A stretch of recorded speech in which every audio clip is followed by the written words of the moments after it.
Hi, this is Dave. Welcome to the weekly market recap, closing out the week for Friday, March the 28th. I'm going to try and keep this video short. I've been a little bit under the weather for the last probably since Wednesday, and whole family's been down with the flu. So I haven't been that active this week. I was a little bit active earlier in the week. So I'm going to try and keep this short and to the point. Let's start out with the Dow on the daily chart, the Dow futures. And if you can't look at the futures, you can look at the DIA or the DIA is a good one, or the composite index. So essentially what we have here is a lot of nothing. We just have this sort of volatile range between, let's see here, 13, let's call it 13 or 16,390 to 16,100 roughly. So it's about a 400 point range. And it's just been, we've just been kind of back and forth in that range. Not a lot. If you look at momentum indicators, they're sideways. We're building up energy for some kind of a move some way. And the reason why I know this is if we flip over to the momentum charts, you can see this methodology. I use the Darvas Squeeze. We're in a squeeze here, and we're in a, right in the middle of a Darvas box here, this developing Darvas box, which has been, developing since, well, we've been in this Darvas box since the 24th of February. So just over a month, okay? We've been in this range for a month, and we haven't been able to break out. So we really don't have a lot going on until and if we break out of this range. So if you want to take a closer look at what that range is, on the Darvas box, the range is pretty wide. The entire range is about, I think we said 16,100 to 16,400, which is a 300 point range, not a 400 point range. And the Darvas box range here is from 15,900, let's call it 15,900 to 16,450. So that's that's a pretty wide range of about 500 points. So at this point in time, we really need to see some sort of we don't have any trending action going on, and therefore not a lot of swing trading opportunities in my opinion. Let me just jump over to, let's take a quick look at the sister indices. I'm not going to take a look at a lot of instruments this week. Same thing with the S&P. S&P is the same. I'm still not bearish on the market. However, I do recognize we put in a lower high here. And if we break, let's say this swing point, right? We put in, let me just grab the pen here. We've put in a high. We failed to put in a higher high here. And if we break this swing point here, that's where I think things could get interesting for a move, a substantial move lower, at least into that trend line. So I'm cognizant of that. We just haven't had any real market energy except for the volatility within the, back and forth within the range on an intraday basis. So the NASDAQ is into trendline support. This is a fairly major trend line. So it'll be interesting to see if we hold that trend line momentum starting to bottom. MACD is testing its zero line. Let's take a look at the Russell. Russell, same story. We've kind of put in a sort of a double top there, but we haven't given up on the long side just yet. And let's take a look at the transports. Transport, same story. And let's take a quick look at let's look at the euro.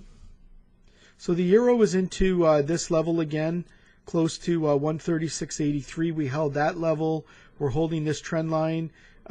We seem to have developed the ceiling at 139.63, $1.39.63, and now we're back below 138.20.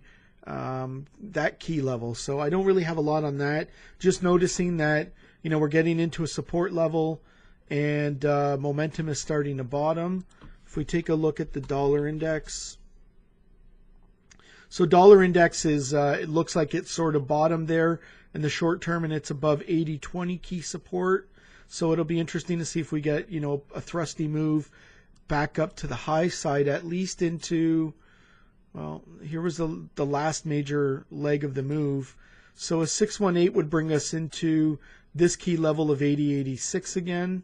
So, you know, we could be ping-ponging back and forth. Let's take a look at USD CAD. So USD CAD's into this trend line.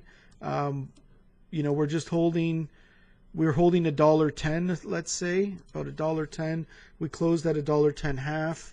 Let's take a look. I think the only really interesting market that I recall seeing over the last few days, this is natural gas. This is not it. We're back into this range between 444 and 458.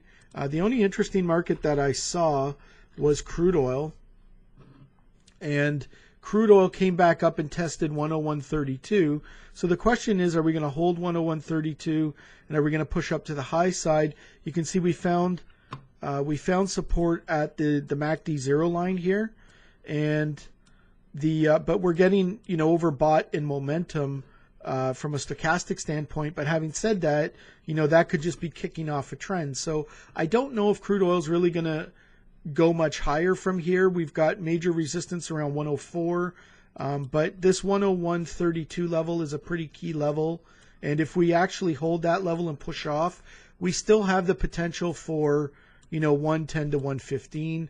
I'm not holding my breath. I'm not holding my breath for that, for the simple fact that there hasn't been really a lot of trending, let's call it trending market trending market energy. There's just not a lot going on. Take a quick look at the bonds. You know, same thing, not a lot going on. 10-year.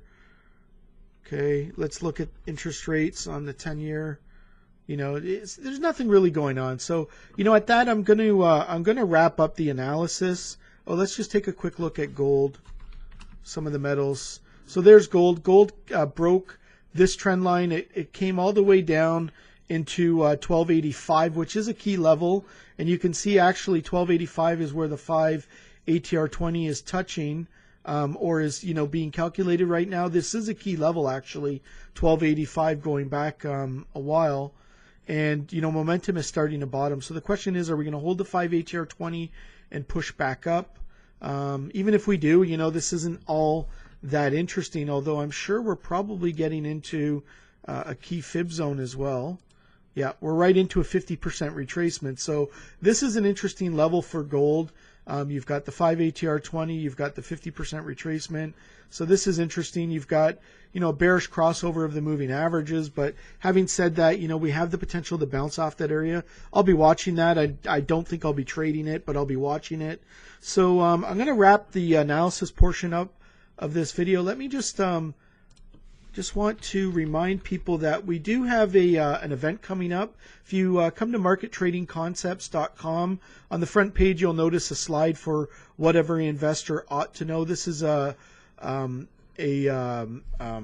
one-day full event with David Cox coming up. We're very excited about this event. This is going to be a fantastic event for those who want to, you know, take control of their financial future, take control of their investing future. David's going to cover a lot of concepts. If you actually come over, you can click this. This link is live. This slide, or you can link over to, you know, full day upcoming events and full day upcoming educational special. What every investor ought to know. And this is the registration page. You can register for the event by clicking on this link, and it will take you over to a sign-up page. And in that process, I'm just going to click back on my browser. And if you know, here's some of the marketing copy right up. It's happening on April the 26th. I suggest you take a look at this and read it. Especially if this is something that is of interest to you, whether, you know, you're looking to manage your RSPs, you're looking to manage your discretionary account, you know, looking at your family's financial future. Take a look at this link here. What will I specifically learn? And this will give you an idea of what's going to be covered at the event.